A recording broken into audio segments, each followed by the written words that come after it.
So, you guys both have talked about the fact that kind of growth is happening, but I wanted to kind of ground the conversation today and how we can use these tools to kind of bring about a more inclusive sense of growth. But before we really dive into the conversation, VR and AR has been around for a long time. Autodesk has been playing with it since the 80s. You have people like Ivan Sutherland and Warren Healy who've been playing around with it before that even. Why do you think it's becoming such a popular medium now? Accessibility. I think the tools that we carry around in our pockets have become more advanced than in the 80s. The software that is being developed and the content that's being developed is being made to push out to everyone, to the masses. It has been around for a long time. We've been using it for a long time. In fact, the visual you showed, we did 4 or 5 years ago for VR, and it's only been recently popular that these are new devices, but it's been around. I mean, I'd say probably the inflection point was Facebook investing $2 billion, or what might actually be $3 billion in Oculus, and really popularizing the hardware. But I still think it's, for the most part, a novelty, and is going to continue to be a novelty for probably years to come. I mean, healthy debate around that, but in order for it to really be accessible, people have to integrate it into their lives in a meaningful way. And it's going to be years before that happens. So I think in the meantime, thinking creatively about how we can put it in front of as many people as possible, rather than creating the expectation of people going out and purchasing the hardware, is one way that we can ensure that access is made available to as many people as possible. Yeah, and both of you are really working to kind of get these visualizations in front of as many people as possible. How are you seeing it kind of changing the development process within cities, especially as we're thinking about the future of cities, in terms of engagement with citizens and the public and some of the other stakeholders? It's a really exciting time with regard to city departments being willing to take risks and experiment with new technologies that are still unproven.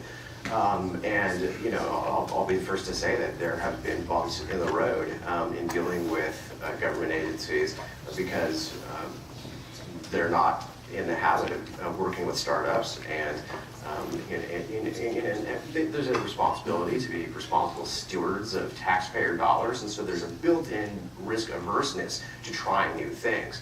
But in San Francisco and for the city of Fremont, the city of Palo Alto, even FEMA, Marin County, San Mateo County, the cities of Santa Monica, Los Angeles, these are all clients of ours that have said, we need to find a better way to engage the public. This could be a good way to do that.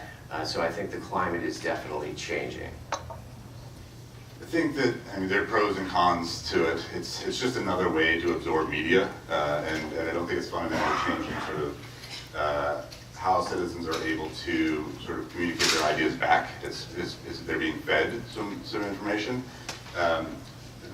For a lot of the development tools that we work with, it's how they deliver the information. I mentioned, for through city planning, you deliver a very finite set of images. We're letting you look at these certain items, and that's how you're going to make your decision. With some of these tools, the VR, AR, you're giving a lot of access, and it's not necessarily always the choice to give that much access. Too much information. Actually, I wanted to kind of stay on the feedback piece, because I know in previous conversation we talked about this, Aaron. Where do you see the opportunity for AR and VR to really enable kind of a more circular feedback loop in the development process? I mean, right now, it's so limited to these old standards like public hearings and traditional survey modalities that a typical public relations firm that deals with these sorts of environmental review requirements execute. But that is an extremely limited way to engage communities, especially because people are so busy. And to expect somebody to take a couple hours out of their Tuesday night and go down to the library meeting room for a public meeting is unfortunately just too high of a bar. Because when the public meeting was created, it was created during a time when people lived in smaller villages, and it's just like going to this town meeting on Sunday night was like the thing to do. we have to change that. We have to find better ways of making it as accessible and easy and intuitive as possible for people to participate. And because VR and AR is an intrinsically immersive medium, and because more headsets are being shipped and it's becoming more accessible, it does lend itself well to being something that could really change that dynamic. And it's an interesting point where you say community meeting of 2 hours to sort of absorb and make a decision, whereas the development, the designers have spent thousands of hours sort of pondering sort of what this is, and to be able to make a decision in 2 hours after what they've seen. They can provide feedback, but is it always the sort of the most thoughtful feedback? I think other ways that we get feedback may be subconscious. I think, you know, through virtual reality, especially those where you can sort of maneuver through spaces, your data is tracked, just like your phone is tracked. They know where you shop, where you go, what you're looking at. The virtual reality tools know what you're looking at and how you're moving through space, and you know what you're touching on, what you're clicking on. There could be sort of subconscious decisions that we're making as we go through spaces that lend itself to ideas on sort of moving and transportation through space. I think as far as the infinite loop feedback, I think people will have to start moving very quickly. I think with machine learning and the automotive industry and sort of how they're going to be dictating and determining sort of ideal scenarios for city growth and urban growth for automotive industry is going to happen at a much more rapid pace than in community meetings on developments. Yeah, I mean, a lot of what we talk about at Autodesk is, you know, that there's going to be mass levels of urbanization and there's going to be a lot of growth, and so how do you start to support those populations? We have to build more, and so how can you make sure you're building the right things at the right time? Is by immersing the public in those experiences faster and gathering their feedback faster. Well, actually, you raised another good point. One thing we haven't really talked much about is on the design side of this equation, the fact that 3D tools now enable iteration so quickly, and for those iterations to be brought to the public, there's no reason why there should not be more review and feedback at each of those stages than there has been historically. Typically, it's like, you know, you have one EIR, maybe a second one or a third, and then that's it. But why can't the design process actually just be a rolling, continuous thing where you have iterations pushed in real time to some public interface that people can, whenever they want, check out, weigh in on, choose which option they like best, and have that feedback go real time back to the architect, who can then implement those changes or, you know, consult with the project owners and just be that adaptive and move that quickly. Like a Google Doc in virtual reality, where you have all collaborators in one place at one time, seeing what the others are doing and manipulating. The architect in me is freaking out a little bit. Well, I mean, that's it. But I see the advantages to this, absolutely, you know. Do 1,000 people make a better decision, you know? Yeah, absolutely. But, and so, kind of going on that a little bit, how are you seeing some of the other roles of the kind of key stakeholders in the development process, developers, owners, people in, you know, within kind of the civic government, citizens, architects, and how are you seeing their roles start to change a little bit? Washington versus Forest City. Need I say more? If you don't invest heavily in engaging in the community around your project, voters will literally vote against it being built. And that problem is only getting worse. So, you know, we talk a lot about kind of using VR as a vehicle to build empathy. There's a lot of controversy around that. But I wanted to talk a little bit about within the context of urban development and what you guys have seen. Can you give us some examples of projects where you've really seen the use of VR and kind of these immersive experiences really kind of push the needle in terms of adoption of maybe a potentially controversial project or something like that? I think there's a lot of different flavors of VR.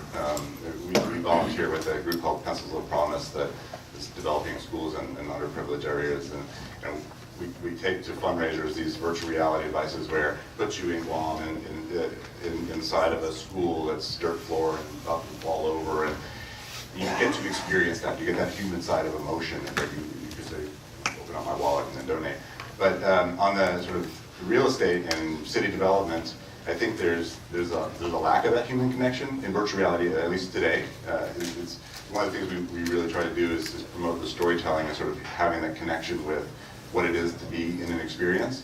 But I think there's a disconnect between the design tools to really go through scenarios and sort of that level of human experience, because VR can be very isolating. You're there in a headset on your own, sort of looking at the world, but you're not sort of really a part of something.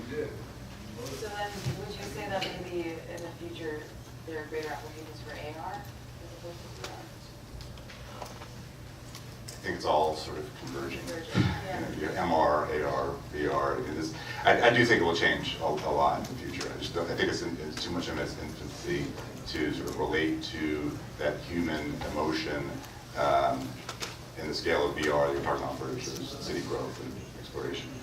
I think it can be simultaneously true that by wearing a VR headset, you are isolated in whatever room you're in. I mean, in that sense, you know, the matrix is sort of upon us. We're all going to be floating in vats of cryogenic ooze in 10 years. But on the other hand, the experience that we're having while we're floating in that vat of cryogenic ooze is a very deep and empathic experience. And I think there's been a lot of talk around the VR being an empathy machine and the human-to-human connections that it can foster. What we haven't really started talking about much yet is empathy towards place. The feeling of connection with the places that we live and work, and how fostering that connection can help us feel a sense of agency in conceiving and shaping those places. And I think that's where both VR and AR hold a lot of promise. Yeah, I mean, and if we can leverage the tools to really understand what do people need, because it comes down to having a better understanding of the needs and expectations of the community, then, you know, that puts everyone at an advantage. Did we want to open to a few questions from the audience? Sure, and I'm not sure that everybody knew that the forecast you were going to get when you came to this conference is that you'll all be brains floating in vats of cryogenic ooze in 10 years, but hey, you know, the future is exciting. Questions from the audience?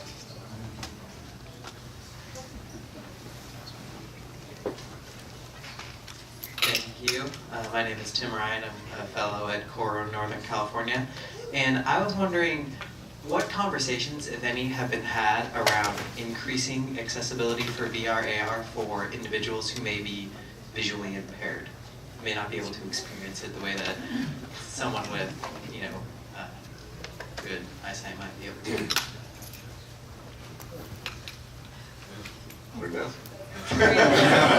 Do you have immersive Braille environments where you can just like feel Braille on all the walls? I will say, from our research perspective, we are exploring ways in which we can incorporate all of the different human senses. I don't think we're at the, you know, as Autodesk, we're not really working on the hardware itself.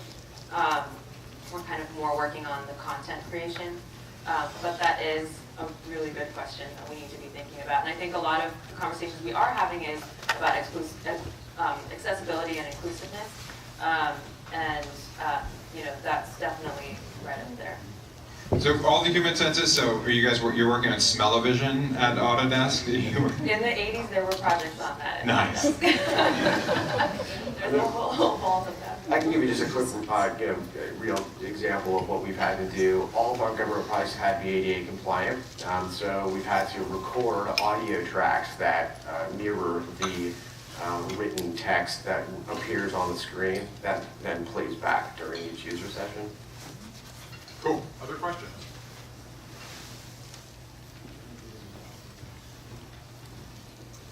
Pam Jones, Coral, Northern California, is this on? Is it green?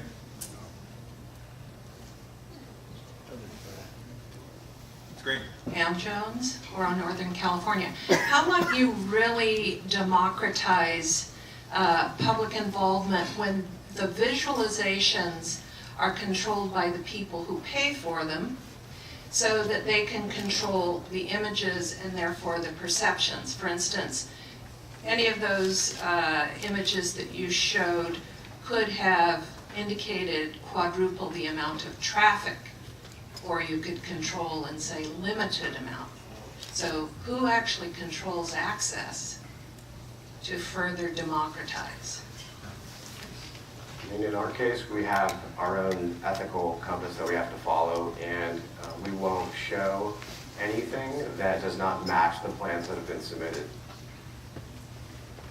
I think it's a good question. I think that one thing that in VR, there's a bit of truth to it. It's a bit of sort of unveiling the reality of being able to move around spaces and not hide anything. It gives one sort of a freedom to explore all aspects of the project and not just sort of that finite moment.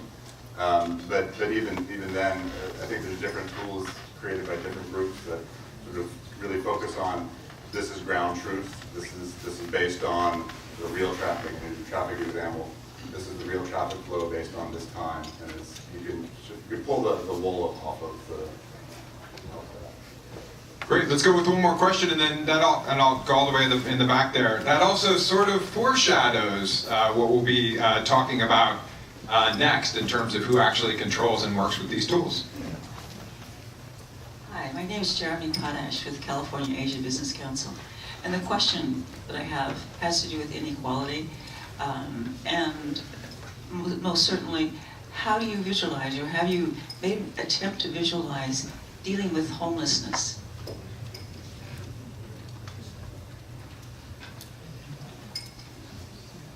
Question. We have not studied that itself. I guess it depends on what prescription or solution you want to visualize or promote. If it's affordable housing or homeless housing, then that would be something that these tools could be used to help build public support for.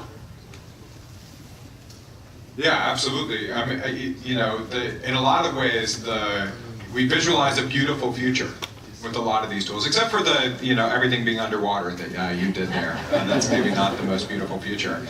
But again, right, like, is there an opportunity to use this to show different scenarios of people of what will happen if we don't act? Because we are actually building housing in the Bay Area. It's tense, right? There's this dumb conversation about, are we going to build housing in the Bay Area?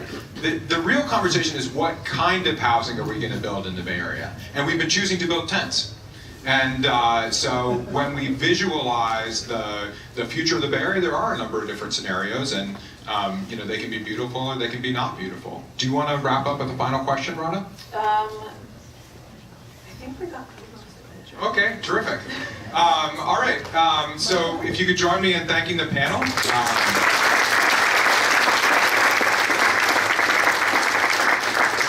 And I think,